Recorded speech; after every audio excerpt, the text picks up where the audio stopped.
most people, poetry is like music. But not for me, because I'm dyslexic. Even though I love words, trying to read poetry is like listening to music with half the notes missing.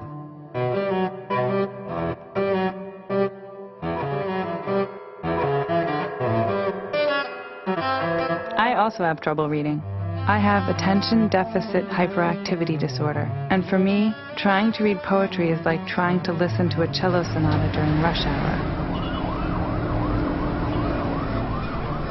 Now imagine if every poem, Every love letter, every novel, every job application were this hard to understand. For tens of millions of us living in the hidden world of dyslexia and attention deficit hyperactivity disorder, this is everyday life.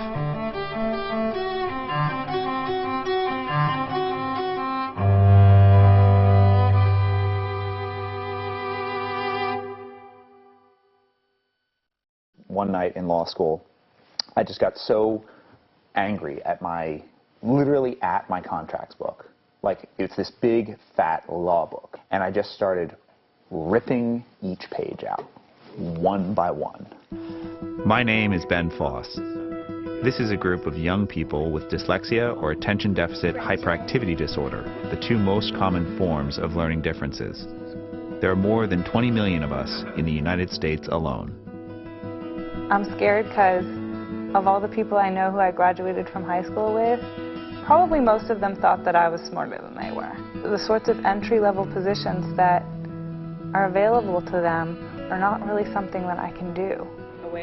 I met Ben when we were students at Stanford University. My ADHD means that I have trouble directing my attention and with quick recall of facts.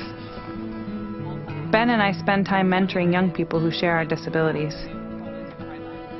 But my other three siblings, they breeze through school so easily, and I'm sitting here struggling, so I'm like, am I that black sheep? Am I the one that's going to disgrace my family? Am I the one that's going to be left behind? Am I the one that everybody's going to say, you don't want to be like him?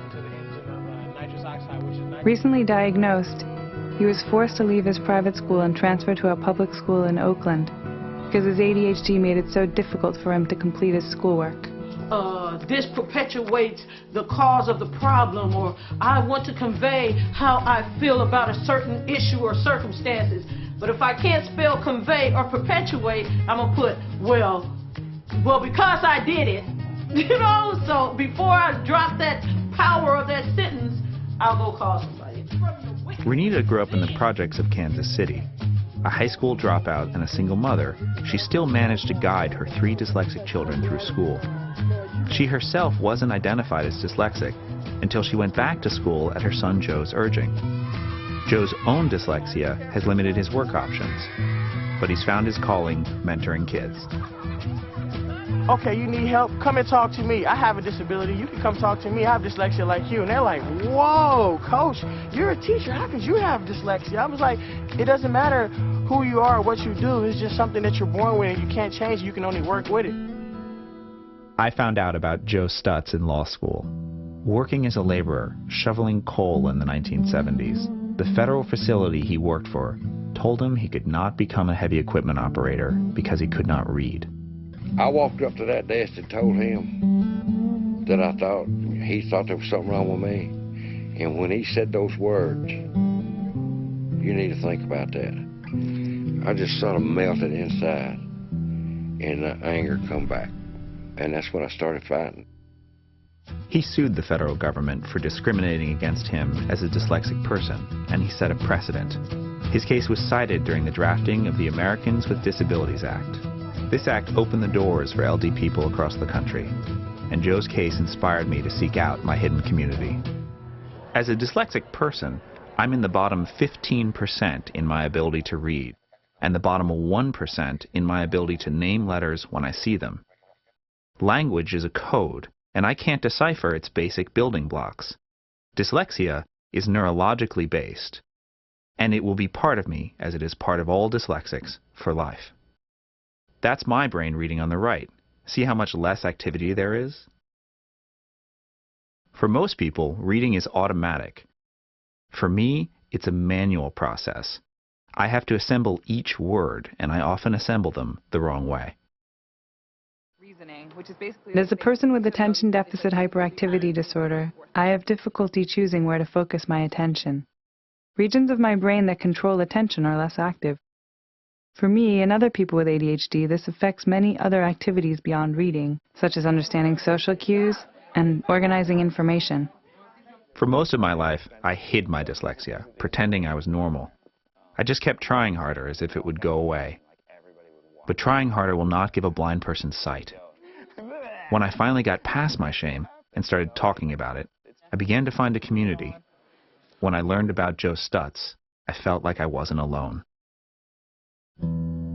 Like all kids with LD, Joe had a tough time in school. I made 27 F's in 1 year. The minute we started having to do reading or spelling, I was out of it. I couldn't do it. They said we were going to have to put him in a special class. And this is the people that was retarded. And they moved me in over there, and I knew I wasn't supposed to be there. In second and third grade, the primary thing you're doing is you're learning how to read, and it's a very important measure of your competence as a human being. I didn't measure up. I was putting in the time and the energy. I wasn't getting it, and so I felt left out. I felt powerless. When I would come home furious at a teacher for having made me take my spelling test over and over and over, I'd wreck my room. I'd smash things. I got a draft notice in the mail. The Army, doesn't matter, cook out of me. He would teach you in a way that there was no reading. All the questions was multiple choice. They would read the question, and then they would read the ABC answers. Everything was clicking. I mean, he started the test, and I was right on. I just marked him as a go. And the next day, Sergeant Major come up. He said, "You have scored the highest score, and you're going to be our outstanding student of that whole crew coming through." I didn't realize I'd done anything great until I got back and everybody found out about it, and they started accusing me of cheating. Because they knew I couldn't read, but there was no cheating. I think I came in with the same sort of sunny optimism that most law students start with, I'm going to change the world. But at about week 2, my path and the path of other people in law school started to diverge. I immediately recognized how much trouble I was in, how uphill this battle was going to be. As someone who's dyslexic, I've never been able to read for detail. In my younger days, I'd work 16 hours a day, 7 days a week if we could. They would send so many of us down there to do the labor work, the shoveling and the digging, cleaning up of the coal. And when I seen the heavy equipment, I knew right then that's what I wanted to do. They wasn't being fair.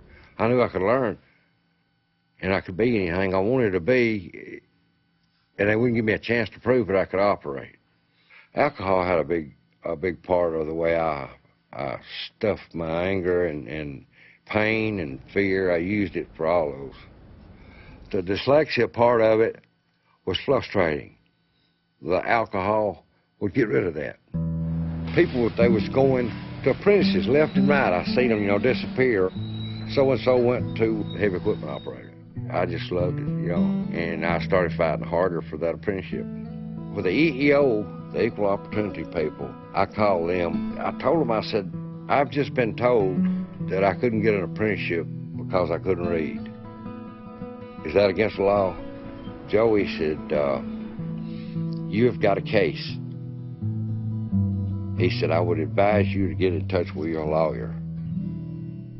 Okay, if I listen to books on tape all night, every night, maybe I can keep up with the students who are in the regular class. I had to be able to tell myself that it was not going to be impossible for me to get through law school, that I was going to be able to figure out a way to read even though I was dyslexic. And that denial fed and began to snowball for me because I started to get pain, physical pain, shooting pain down my right leg that was nerve pain because my back was starting to hurt. And so with all of this, both literal and metaphorical weight on me, my back started a disc started to go. Law school pushed me to my breaking point. Throughout my life,